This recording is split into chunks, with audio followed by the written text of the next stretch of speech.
നബി മദീനത്തേക്ക് ഹിജ്റ പോകുന്നത്. അത്രത്തോളം റസൂലുള്ള ഇഷ്ടപ്പെട്ടു, അത്രത്തോളം റസൂലുള്ള സ്നേഹിച്ചു മക്കയെ. അങ്ങനെയുള്ള മക്ക നാട്ടിലാ നമ്മുടെ കുറച്ച് താമസങ്ങൾ. ഇൻഷാ അല്ലാഹ് നാം ഈ കാത്ത പള്ളിയിലേക്ക് എത്താം.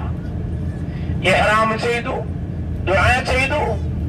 ഈ പള്ളിന്ന് ഇഹ്റാം കെട്ടുമ്പോ ഒരു ഓർമ്മ, റബ്ബേ ഇത് ഹജ്ജിന്റെ മീഖാത്ത, എന്നെ കൊണ്ട് നീ ഈ ഉംറയുടെ ബറക്കത്തിൽ എനിക്കൊരു ഹജ്ജിന് അവസരം തരണമേ എന്നൊരു പ്രാർത്ഥനയോട് ദുആയോടുകൂടി ആകണം നമ്മുടെ ഈ ഒത്തുകൂടൽ.